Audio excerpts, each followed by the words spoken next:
Good evening, you're watching News Mongolian World. I'm your host, Anar Kambatar. And for top stories, Prime Minister Oyun-Erdene lost to visit China. Over 70% of the two province Polytechnic college graduates secured direct employment, and foreign ministers of Mongolia and New Zealand discuss cooperation. And for the news, stay tuned.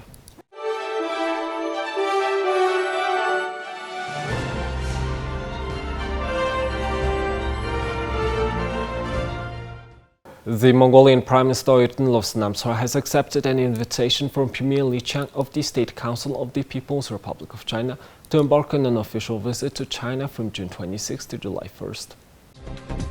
During his visit, Prime Minister Oyun-Erdene will engage in official discussions with Premier Li Qiang and State Council, and will also have the opportunity to meet the President Xi Jinping of the People's Republic of China and Chairman Zhao Leiji of the National People's Congress Standing Committee as a gesture of courtesy. The talks will primarily focus on enhancing the comprehensive strategic partnership and promoting mutually beneficial cooperation between Mongolia and China. Additionally, the expectation is that several cooperation agreements will be finalized and signed. Furthermore, as part of the official visit, the Prime Minister will participate in the 14th annual meeting of the New Champions, also known as the Summer Davos Forum. The event is scheduled to take place in the Tianjin municipality, located in northern China, from June 27th to 29th. The meeting is expected to gather over 1,500 global leaders from business, government, civil society, international organizations, as well as from among innovators and academics at a crucial time for the global economic recovery. The theme of the 14th annual meeting of the New Champions 2023 is entrepreneurship, the driving force of the global economy. Our next story is related to the labor market. Notably, over 70% of two province Polytechnic college graduates secure direct employment. Two Province Polytechnic College focuses on training skilled personnel in the construction industry. Additionally, approximately 80% of welding and plumbing graduates are directly employed after graduation and receive further training as part of their employments. Therefore, there is a strong emphasis on training specialists in those sectors where there is a shortage of manpower in the country. In the 2023 to 2024 academic year, 250 students will be trained in 12 majors. I believe that the young people who choose this profession are making the right choice.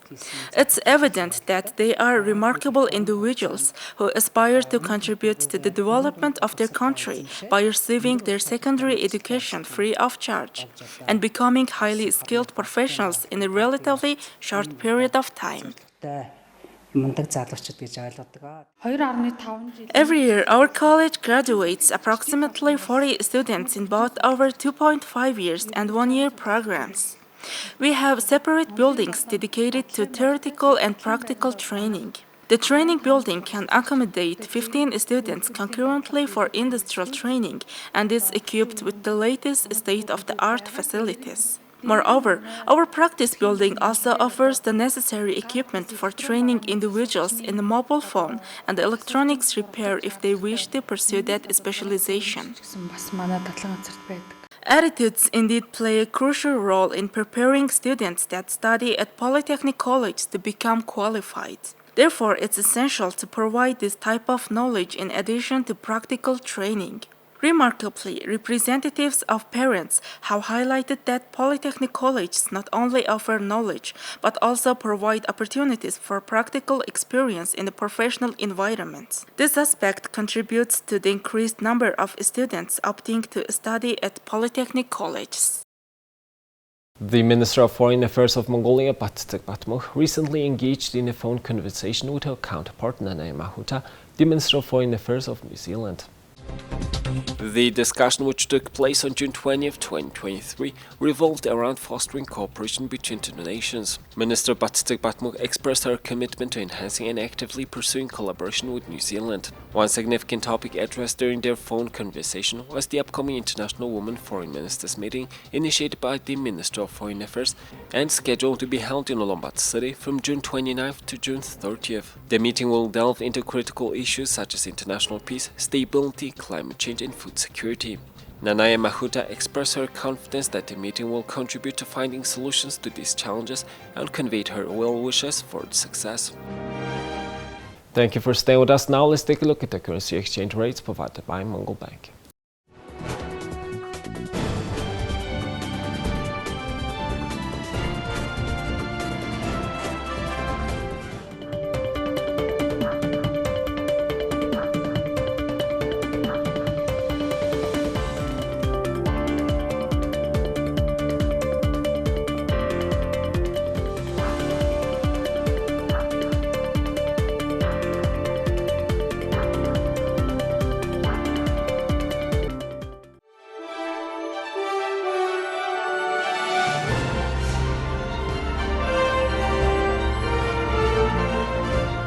Here's the international news from our partner agencies. The aviation industry has bounced back after the pandemic halted air travel during the coronavirus lockdowns. Now aircraft manufacturers are struggling to produce enough jets to keep up with demand from carriers. The Paris Air Show is back after a 4-year hiatus caused by the pandemic. Airlines, manufacturers, militaries, and industry analysts have landed at Le Bourget to the north of the French capital for this aviation extravaganza. More than 300,000 people are expected to visit the site over the next week. They will get to see the latest aircraft, from huge passenger jets to the innovative two-seater electric air taxi Velocity that will begin commercial flights next year. At the last show in 2019, $140 billion worth of contracts were signed here. The show's CEO expects more orders will be made this year. So the health of the transport industry seems to be good, as the level is coming back at the same than 2019, except maybe in Asia, but it will be done in a few months. And for the industry, the problem is the offer, is a building of aircraft. There is much more demand than offer. So I think it will be resolved in the next 2 years.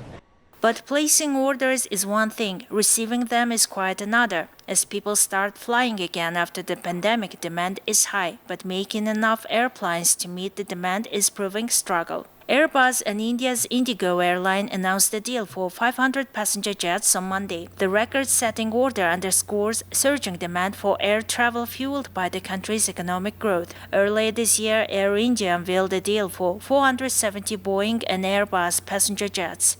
But the wait to get brand-new aircraft delivered is likely to run in 2 years. Right now, demand is not the problem. Supply is the challenge. Supply is the key constraint. And so from our standpoint, we're looking to return to the levels of production we had before the pandemic began, and then in many cases actually increase from those rates because demand is stronger.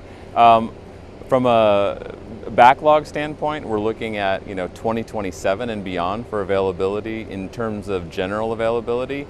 Boeing have brought their 737X to their air show, which is still going through test stages. It will need to pass certification before it's cleared to fly commercially. The industry-wide production bottleneck stems from the pandemic, when demand for flights fell off a cliff and supply chains had to scale down. Now air travel is surging again. Industry analyst Richard Abulafia says this is the strongest aviation market he's seen in 35 years. But where's the demand coming from? On one hand, there are aging air fleets that need replacing, but there are also new airlines like Riyadh Air placing orders. In the past we've seen growth in the 5 or even 6% per year range, sometimes going higher. But obviously a lot's happening with world economies, with technology, whatever else. We're projecting it to come down to roughly the 3.4% per year range, which when you think about it, over 30 years, is still quite a lot of jets. But nevertheless, it's not quite the same as the days of endless growth. And of course, every year, another couple hundred more jetliners built on top of the level we'd seen in the previous year. Western countries have long been big consumers in air travel, but burgeoning economies in other parts of the world will make getting on a flight increasingly viable for nations without a strong history of air travel. But experts don't expect the boom to continue at its current strength indefinitely. The Paris Air Show opened on June 19 and runs until June 25th. From a muscle-powered speedboat to a sustainable toothpaste, the Green Tech Festival in the German capital Berlin is showcasing the future of green technology. The Green Tech Festival has been run annually in Berlin since 2019, with online versions taking place during the pandemic. This year, the festival is held at an airplane hangar in the former airport Tegel in the northwest of the German capital. Around 190 exhibitors are at the festival and about 15,000 visitors. One company that is showing its latest product is the Boat House, based in Würzburg in southern Germany. Their Sea Cycler boat fits in the concept of the festival, new, green and technological. The Sea Cycler has a small electric engine but also pedals. In other words, it is similar to an electric bike but on water. It is a sustainable concept. but we are not at the end of our journey, and we are also thinking about using different materials to also in that regard to be sustainable. Now the focus is on the engine, and the powertrain consists of an engine that uses electricity, but that also gets energy through the pedaling. The boat is already in production and can be ordered online. However, Haas says that the main market in the early stages will be cruising companies that want to offer their guests the use of the boats. Portuguese company Ikulska is showing its line of sustainable fashion. Already available to order, the clothes are made using natural resources. So this is sustainable activewear. It's eco-alternative of usual activewear because usually 90% of activewear are made of polyester, essentially plastic. So we produce activewear from algae, from seaweed, and from eucalyptus. It's very healthy for your skin because it's breathable, it's anti-allergic, and algae has vitamins, antioxidants, and very healthy for your skin. Your skin will be very grateful. Ecoline from Germany use a water-based system to create a cooling effect for their clothes. The water stays inside of the material, meaning there is no wet feeling. Smart cooling textiles can cool climate naturally. That means in order to create a cooling effect, we need water, air movement, and heat.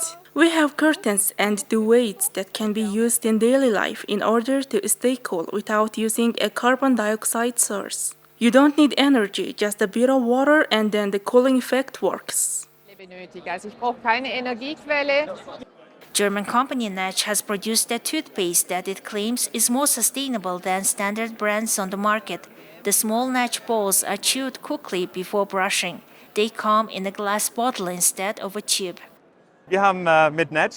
With Natch, we have created a new toothpaste. We wanted to rethink toothpaste, and the idea was that you should be able to swallow toothpaste without any concerns. We thought about this for a long time, how can it be done? So we removed all synthetic ingredients that are in classic toothpaste and replaced them with natural ingredients.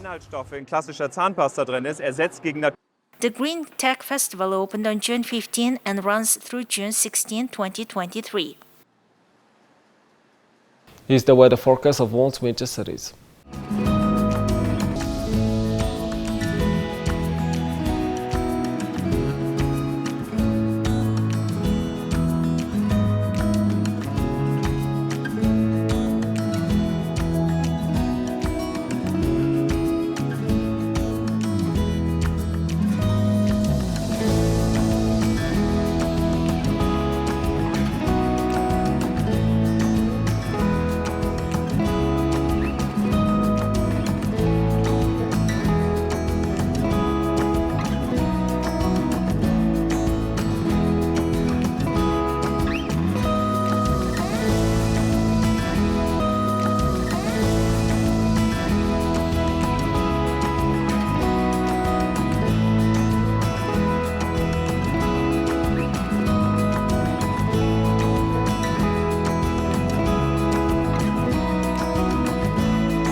Well, that's all for today. Thank you for staying with us. We'll see you tomorrow with more news and updates. Have a nice evening. Goodbye.